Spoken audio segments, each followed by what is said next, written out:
Jawa merupakan pusat kepadatan penduduk, kebudayaan, dan kekuasaan politik di Indonesia. Meskipun mayoritas penduduknya menganut agama Islam, kekristenan tetap hadir sebagai minoritas yang signifikan. Sejarah menunjukkan bahwa sebelum abad ke-16, agama Hindu dan Buddha mendominasi kehidupan spiritual masyarakat Jawa sebelum kemudian digantikan oleh Islam melalui para wali dan kesultanan-kesultanan lokal. Kekristenan baru berkembang pada abad ke-19 melalui usaha misionaris Eropa dan tokoh pribumi seperti Conrad Lawrence Collin. Perkembangannya menghadapi berbagai tantangan, seperti penolakan budaya, pemberantasan kolonial, dan dinamika etnis dalam gereja. Kekristenan tetap bertumbuh baik melalui komunitas lokal maupun lewat imigrasi, termasuk program transmigrasi yang melahirkan gereja-gereja baru di luar Jawa. Kekristenan di Jawa mencerminkan perjuangan untuk tetap bertahan dan relevan di tengah dominasi budaya dan agama yang kuat. Perkembangan kekristenan di Jawa sebelum abad ke-19 berlangsung secara terbatas dan tidak terstruktur. Baru pada awal abad ke-19 muncul upaya misi yang lebih sistematis. Meskipun awalnya tidak langsung menyasar masyarakat Jawa, fokus utama misi Kristen saat itu berada di Batavia dan melayani komunitas Tionghoa Kristen, bukan masyarakat pribumi Jawa. Namun, perubahan signifikan mulai tampak antara tahun 1800 hingga 1850, ketika muncul tokoh-tokoh pribumi seperti Conrad Lawrence Collin, Kiai Tunggul Wulung, dan Kiai Sadrak. Mereka membawa pendekatan kontekstual dan akulturatif dalam menyampaikan ajaran Kristen, yang terbukti lebih efektif dibandingkan metode kolonial yang kaku dan asing bagi masyarakat lokal. Salah satu bentuk nyata akulturasi adalah penerjemahan Alkitab ke dalam aksara Jawa, namun proyek ini ditolak oleh pemerintah kolonial Belanda karena kekhawatiran akan reaksi dari komunitas muslim yang dominan di Jawa, terutama di wilayah barat, yang telah lebih dahulu dipengaruhi oleh Islam melalui jaringan perdagangan dan dakwah. Karena keterbatasan akses dan sikap hati-hati pemerintah kolonial, penyebaran Kristen lebih berhasil di daerah pedesaan Jawa Tengah dan Jawa Timur. Di sana, komunitas Kristen pribumi tumbuh di kalangan rakyat kecil yang terpinggirkan secara sosial dan ekonomi. Mereka menjadi fondasi awal kekristenan lokal yang memadukan ajaran Injil dengan nilai-nilai budaya Jawa, menjadikannya lebih relevan dan dapat diterima oleh masyarakat setempat. Perkembangan kekristenan di Jawa tidak dapat dilepaskan dari dinamika sosial, budaya, dan politik yang kompleks. Masyarakat Jawa secara historis lebih dekat dengan kepercayaan tradisional seperti kejawen dan mistisisme, sehingga ketika ajaran Kristen masuk, ia sering diterima dalam bentuk yang bercampur dengan tradisi lokal. Hal ini menciptakan kekristenan yang bersifat sinkretis dan kontekstual. Gereja-gereja seperti GKJ, GITJ, GKMI, dan GKJW yang berasal dari misi Belanda, Jerman, dan Amerika tidak hanya menyebarkan ajaran agama, tetapi juga aktif dalam pelayanan sosial seperti pendidikan, kesehatan, dan pelatihan kerja. Pendekatan ini membuat gereja relevan dalam kehidupan sehari-hari masyarakat dan memperkuat posisinya sebagai agen perubahan sosial. Setelah peristiwa politik tahun 1965, banyak orang Jawa yang berpindah ke agama Kristen karena alasan keamanan sosial dan politik. Gereja pun semakin terbuka terhadap budaya lokal, menggunakan bahasa Jawa dan media tradisional seperti wayang kulit untuk menyampaikan pesan Injil. Ini menunjukkan bahwa gereja mulai menyadari pentingnya pendekatannya akrab dan kontekstual agar ajaran Kristen dapat diterima lebih luas. Namun, gereja juga menghadapi tantangan serius, termasuk kekerasan dan pembakaran gereja pada masa kerusuhan 1990-an. Meski demikian, gereja tidak tinggal diam, ia mulai berperan aktif dalam membela hak-hak masyarakat, memperjuangkan keadilan sosial, dan membangun dialog lintas agama, terutama di wilayah seperti Yogyakarta. Upaya ini mencerminkan transformasi gereja menjadi kekuatan moral yang tidak hanya berbicara soal iman, tetapi juga soal kemanusiaan. Di Jawa Tengah, gereja menghadapi tekanan berat selama penjajahan Jepang dan masa pasca kemerdekaan. Banyak pemimpin gereja ditangkap, gereja dibakar, dan masyarakat dipaksa mengucap syahadat. Selain itu, kuatnya pengaruh kejawen dan mistik membuat penginjilan sulit berkembang. Untuk menjawab tantangan ini, gereja-gereja seperti GKJ, GKJTU, dan GITJ mengembangkan pendekatan kontekstual dengan menggunakan bahasa dan budaya Jawa dalam ibadah, serta aktif dalam bidang sosial dan kerjasama antar gereja. Di Jawa Timur, komunitas Kristen sering dianggap asing dan harus bersaing dengan pengaruh Islam serta tradisi lokal yang kuat. Perbedaan latar belakang teologis juga menghambat kerjasama antar gereja. Namun, gereja-gereja seperti GKJW merespon dengan memperkuat pelayanan sosial, pendidikan, dan kesehatan, serta mengembangkan teologi kontekstual dan kepemimpinan lokal agar gereja lebih diterima masyarakat.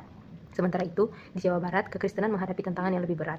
Masyarakat Sunda yang mayoritas Muslim sangat menjaga tradisi Islamnya, sehingga misi Kristen sering ditolak pemerintah juga. Pemerintah juga kurang mendukung kegiatan gereja di wilayah mayoritas Muslim. Meski demikian, gereja seperti GKP mencoba membangun kepercayaan melalui pendidikan dan pelayanan sosial, serta mendorong kaderisasi lokal agar pendekatan lebih efektif. Namun, dibandingkan wilayah lain, perkembangan kekristenan di Jawa Barat berlangsung lebih lambat dan hati-hati. Akan menjelaskan tentang dinamika dan perkembangan yang terjadi dalam tradisi Jawa. Nah, gereja-gereja lain di Jawa Tengah terbentuk melalui dinamika pelayanan misi dan tanggapan masyarakat terhadap perubahan sosial, politik, dan religius. Contohnya adalah Gereja Metodis Indonesia atau GMI yang mulai melayani di Jawa pada tahun 1905 dan Gereja Injil di Tanah Jawa atau biasa disingkat GITJ yang lahir dari gerakan Menoid Gereja Isa Al-Masih atau GIA. Nah, dalam Jemaat Kristen Indonesia atau JKI, contoh gereja karismatik yang berkembang pesat dengan penekanan pada spiritualitas dan penginjilannya, Gereja Ortodoks Timur juga hadir dengan spiritualitas yang mendalam dan harmonis dengan kejawenan. Masing-masing gereja membawa warna dan pendekatannya sendiri dalam pelayanan penginjilan. Setelah kemerdekaan, gereja-gereja di Jawa juga mengalami perubahan besar dengan menjadi mandiri. Mereka mengembangkan identitas lokal dan juga menghadapi tekanan hebat, tetapi menjalin kerjasama ekumenis untuk mengikuti memperkuat diri mereka. Pada tahun 1965, mereka membawa lonjakan jumlah anggota gereja, tetapi juga tantangan seperti keterbatasan pendeta dan sarana pembinaan iman. Gereja di Jawa Tengah, Jawa Barat, dan juga Jawa Timur mengembangkan pendekatan unik dalam mengintegrasikan budaya lokal dan membangun masyarakat. Nah, dinamika kekristenan di Jawa dipengaruhi oleh kondisi budaya sosial dan politik di masing-masing daerah. Di sini juga ada upaya misi di Jawa Tengah. Itu dimulai dengan kehadiran awal agama Kristen sebelum tahun 1753 dan perkembangan dengan upaya penginjilan oleh beberapa individu. Organisasi misi seperti Netherlands Sendling atau biasa disingkat NZK, meskipun menghadapi tantangan dan konflik, beberapa misionaris dan penginjilan lokal, mereka berhasil membentuk jemaat yang menyebar Injil kepada masyarakat Jawa. Seperti si Ibrahim Tunggul Wulung, seorang penginjil lokal yang memiliki pengikut yang cukup besar dan dengan ajaran yang menggabungkan unsur agama Islam, Buddha, dan Kristen. Si Immanuel Tunggul ini memiliki pengikut yang sangat banyak dibandingkan dengan Netherlands Sending atau NZK ini. Nah, awal mula kekristenan di Jawa Timur dimulai dari desa-desa yang terpencil seperti Ngoro dan Mojowarno yang memiliki akar kuat dan budaya Jawa. Nah, iman Kristen di pemukiman Mojowarno mendapat dukungan keuangan dari organisasi misionaris dan pemerintah lokal yang mungkin pendirinya mereka juga mendirikan rumah sakit meskipun integrasi dan budaya muslim tidak tercapai. Nah, jemaat lokal berkembang pesat dengan jumlah jemaat mencapai 70 pada tahun 1950-an dan total umat Protestan sekitar 35.000 orang. Nah, Gereja Kristen Jawi Wetan atau biasa disingkat GKJW lahir dari proses menuju gereja mandiri dan melaksanakan sinode perdana pada tahun 1931 dengan hubungan yang kuat antara Gereja Reformasi dan Gereja Belanda. Nah, sekarang penyebaran agama Kristen di Jawa Barat. Nah, penyebaran ini dimulai pada pertengahan abad ke-19 dengan mereka membangun metode yang unik, yaitu memperkenalkan agama. Nah, ini sebagai ilmu baru tanpa menyebut asal-usul sebagai ajaran Kristen. Jadi di sini saya akan menjelaskan keunikan di Jawa. Jadi keunikan Kristen Jawa ini terdapat pada cara Injil diterima, diayati dan dikembangkan dalam konteks budaya, sosial, dan politik masyarakat Jawa.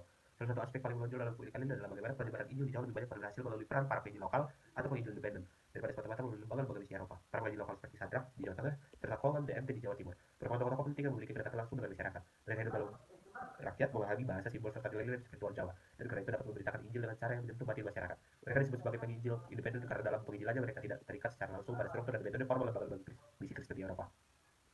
Khususnya pada masa pemerintahan kolonial Belanda yang sangat mengatur kegiatan keagamaan. Sadrak, misalnya adalah seorang Jawa yang berasal dari latar belakang Jawen, yang menyampaikan Injil dengan mengadopsi struktur sosial khas Jawa, termasuk gaya kepemimpinan dan penggunaan simbol budaya yang familiar bagi masyarakat pedesaan. Komunitasnya berkembang menjadi kelompok Kristen mandiri, yang meskipun kemudian banyak bergabung dengan gereja-gereja seperti GKJ dan GITJ.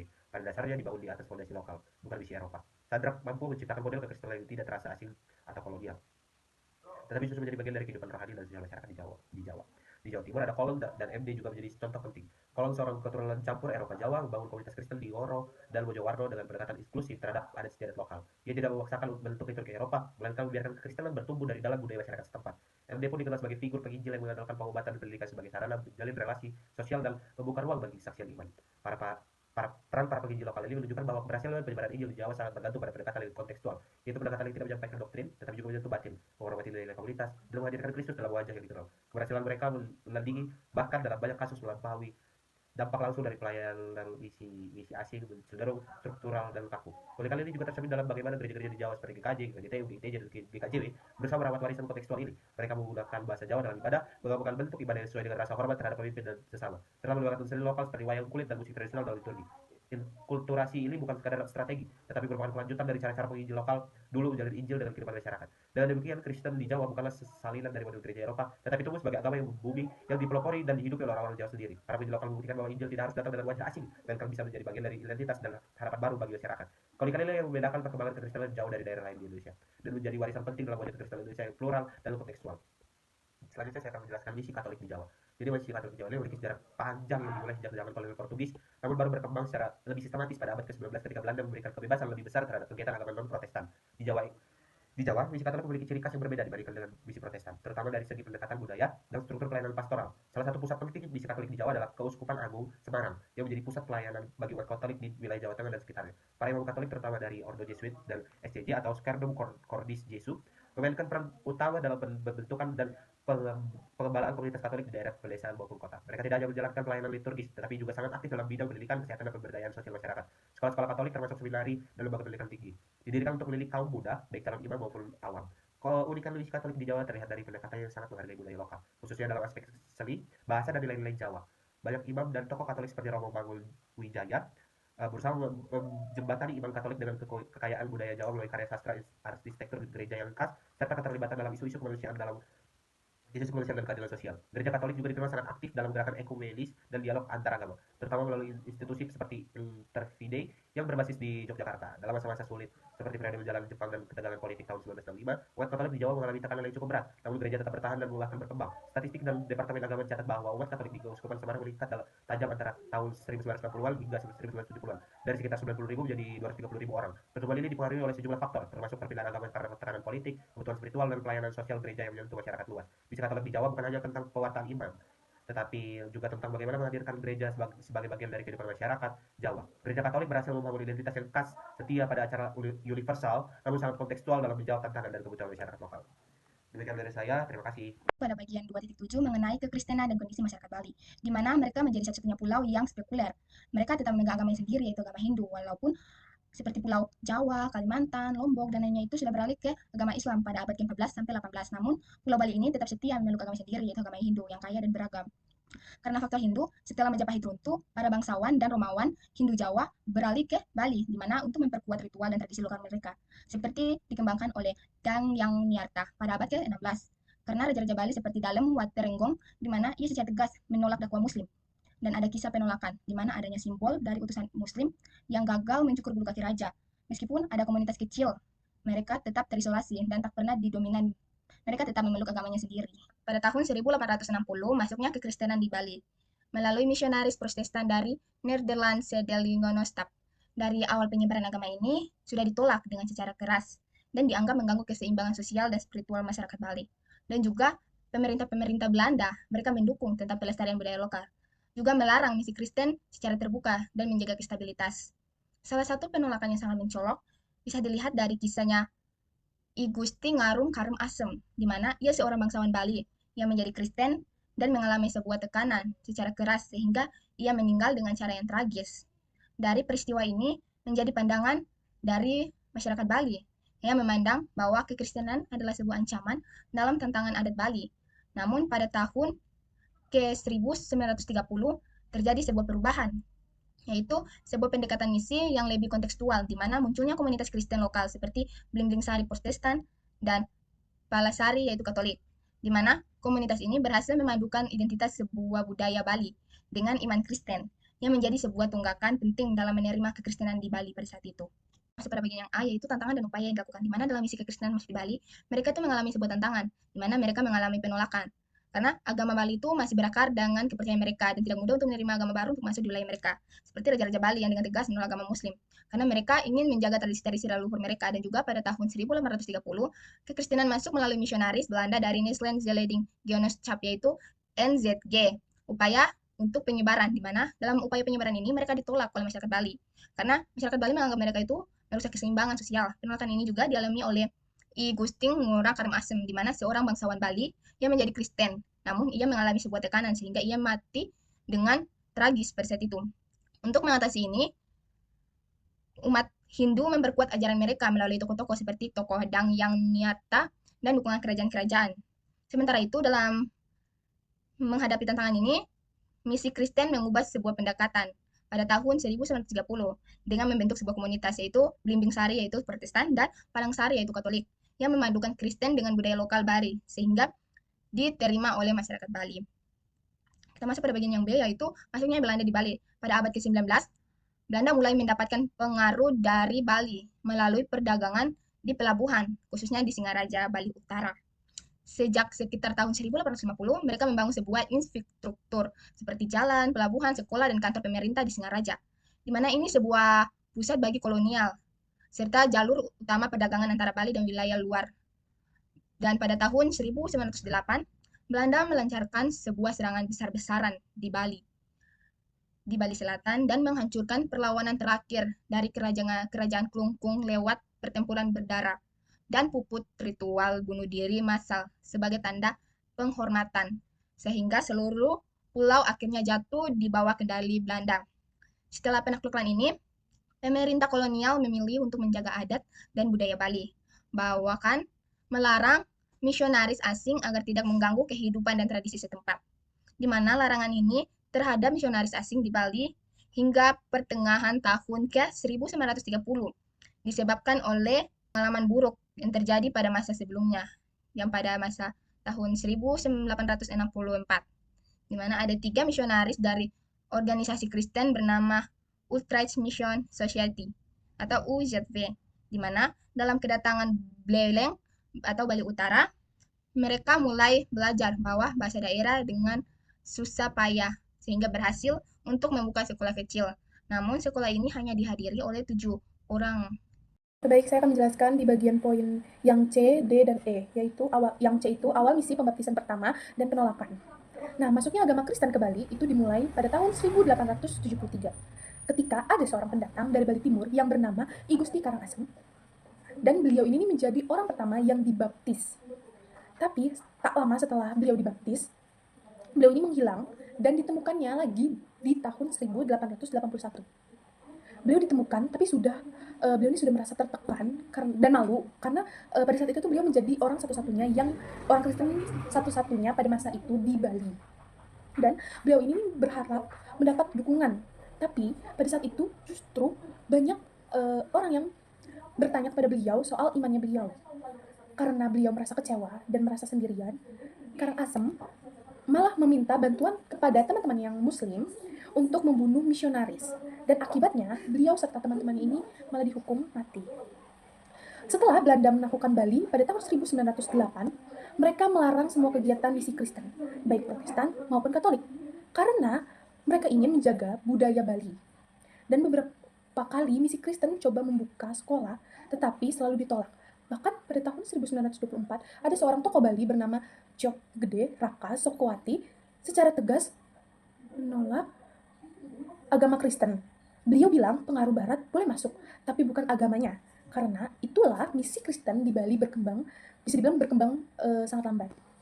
Untuk poin yang kedua, yaitu poinnya D, perkembangan misi Kristen di Bali.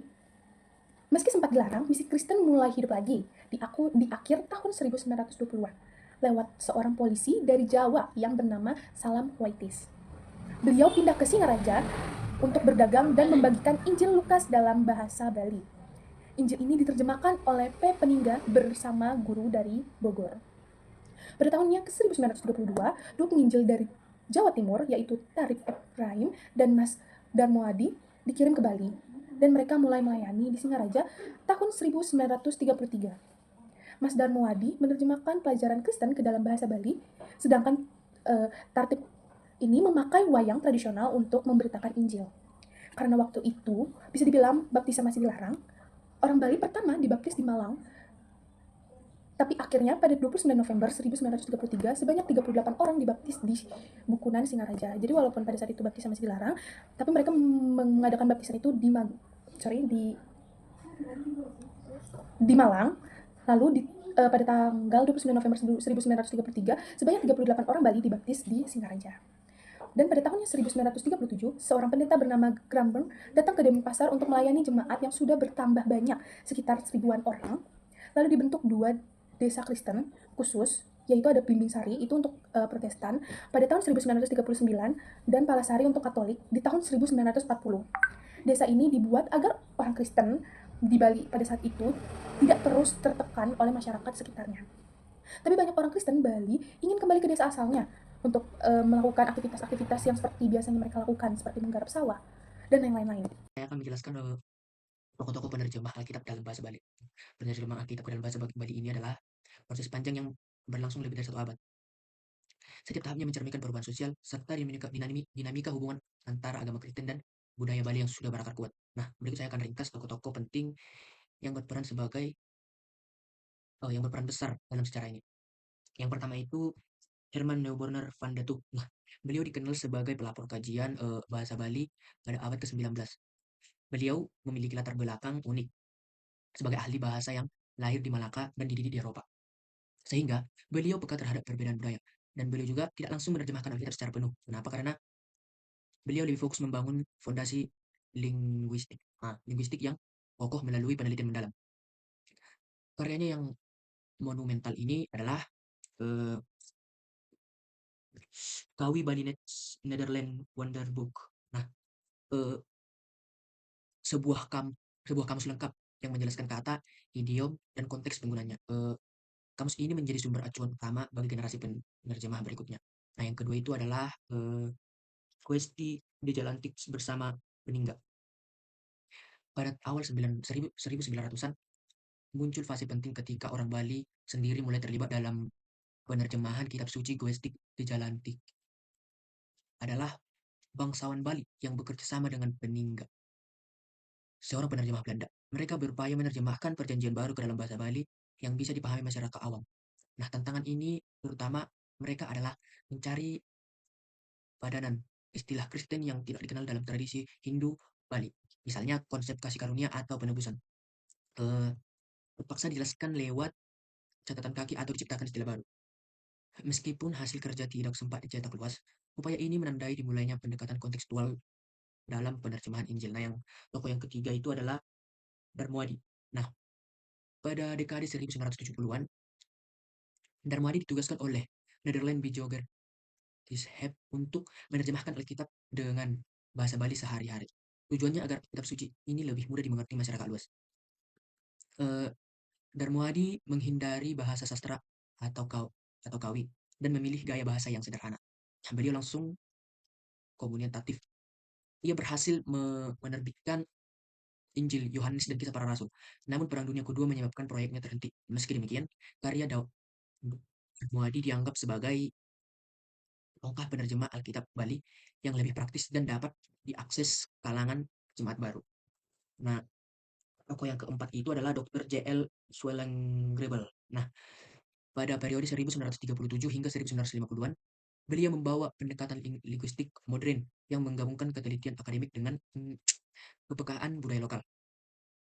Ia meyakini Alkitab tidak boleh hanya menjadi bacaan kalangan elit, tetapi harus dapat dibaca semua orang Bali. Oleh sebab itu, ia sadar menggunakan bahasa Bali sehari-hari meskipun menghadapi kritik karena dianggap kurang berwibawa.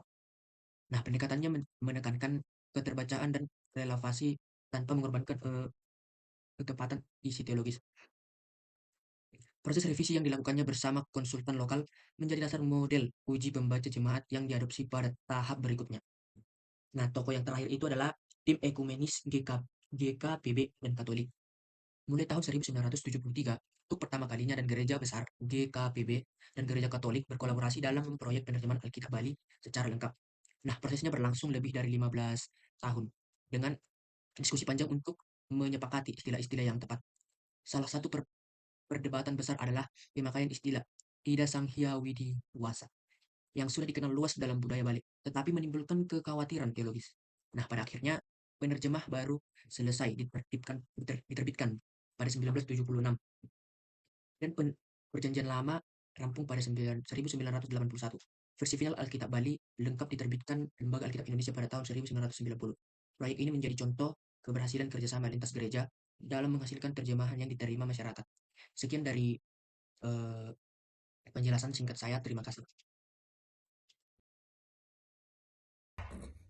Kesimpulannya ialah, penyebaran kekristenan di wilayah Jawa dan Bali berlangsung melalui proses yang panjang dan menghadapi tantangan yang berbeda-beda, tergantung pada kondisi sosial budaya dan keagamaan setempat.